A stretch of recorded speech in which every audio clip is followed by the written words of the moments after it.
Hey everybody, Joe Gilder from HomeStudioCorner.com here, and today I want to talk about buses. I get a lot of questions about what are aux tracks used for, what is a bus, what are your I/O setups, what does that even mean? And I think it'd be good to hopefully clear some of that up. There seems to be a bit of confusion out there as to what buses do and what auxes are for, so I'm going to cover that today. And I do cover this fairly in depth in Understanding Pro Tools, which is video tutorial series that I have. So if you're interested in that, just go to understandingprotools.com. But otherwise, I'm going to go ahead and move forward and talk about buses. If you've ever used an analog console, just a straight up analog mixer, then you noticed that it's got aux outputs and group outputs. And the auxes are usually used for monitor mixes or maybe effects sends, and the group outputs can be used somewhat for the same sort of thing. But basically, these are additional outputs or additional paths for the audio to travel on. So you can use the faders on your mixer to get the mix right for the audience. But then the lead singer wants a particular kind of mix that has, typically the more me approach. So a lot of his vocal in his mix and not a lot of everything else. So to get him his own separate mix, you need a separate way to send the audio at different levels and to have different level adjustments for that particular path of audio. So you use what's called buses to do that. And it's simply just another path inside the mixer that carries audio. So you use the little aux send knobs on each individual track to adjust how much of each track he's getting. So how much bass is he getting? How much lead vocal is he getting? So it's just basically like a mixer inside of a mixer, and a way to get separate mixes in one analog console. Now, how does that apply to Pro Tools? Well, the same basic concepts apply, but a lot of the limitations that you have with an analog board are taken away when you're in the digital world of something like Pro Tools. So you can use it simply to group a couple of tracks together or to do some really fancy routing and things like that. But I'll show you some of the most common ways to use buses and how you set those up.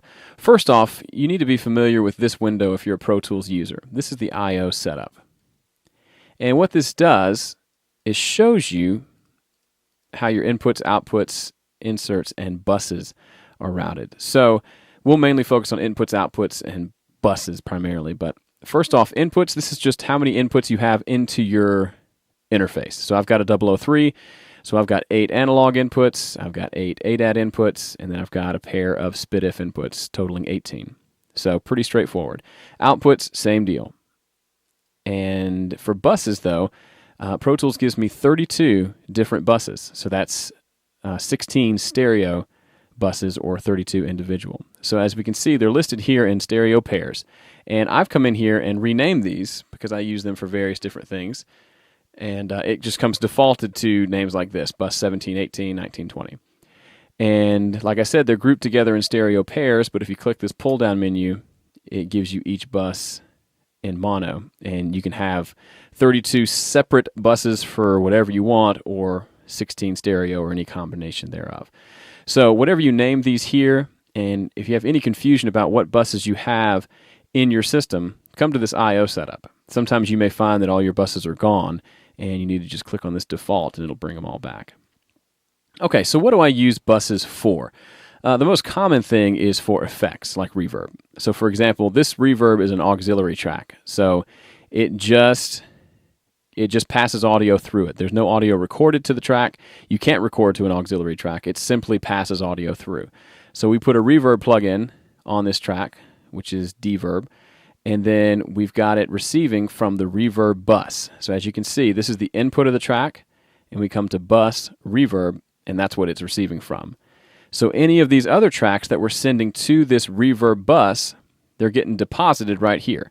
So as we can see, if we come along and look at these sends here, all right, this vocal track is being sent to the reverb, and this acoustic guitar track, and then looks like this another track over here, which is a separate aux, is also getting sent to the reverb.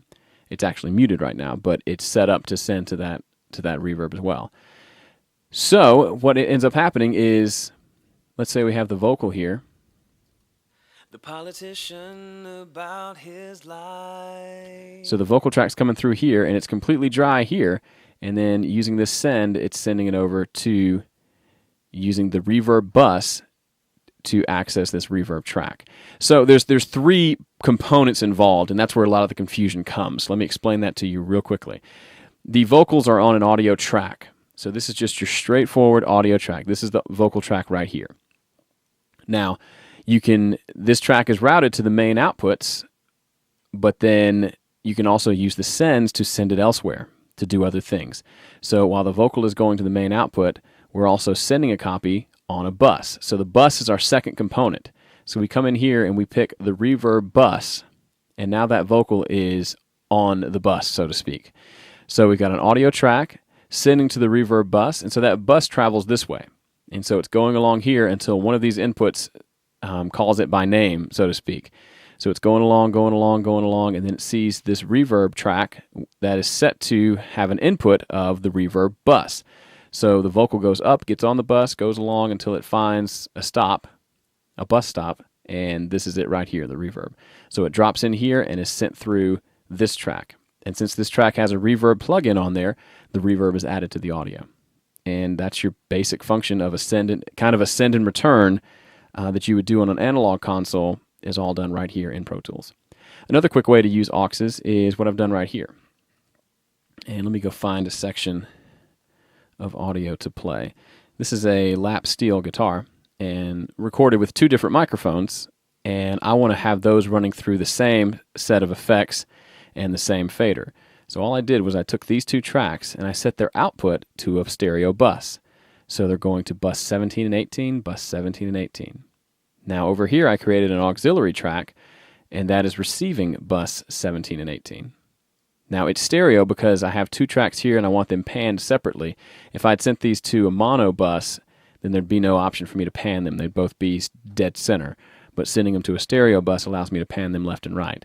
And so now, when they're sent through this aux track, I can add things like delay to them. So I've got this delay set up to give it a little more space. And I can even take both of those together and send them to the reverb here if I want to. And then I have a single fader here to control their overall volume.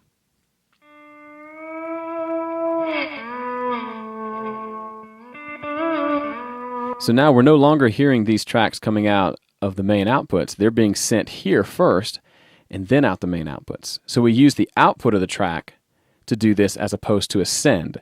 A send sends a copy of the signal somewhere else, but the signal still comes out the main outputs. Changing the actual output of the track keeps it from coming out of the main outputs and sends it somewhere else. So we're only hearing it come through this track as opposed to coming through here and coming through here. That would get a little wild and confusing after a while. And so those are the two main functions of buses that I wanted to talk about. There are obviously, as you can probably tell, there are a bajillion ways that you can do this. As you can see over here, all my drums, these 6 drum tracks are all fed through this one drum bus. And you can see that here. So I've got one fader to control the level of the drums, and I can put EQ, compression, whatever I want across the entire drum kit by just dropping it on this auxiliary track right here.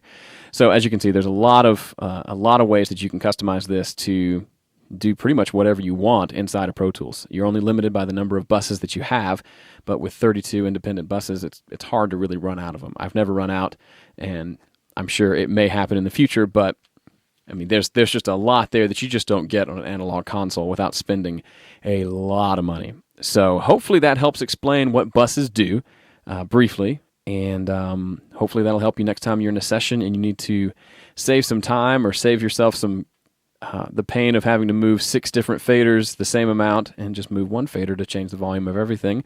Or maybe you weren't quite sure how to set up a reverb send. Now you know.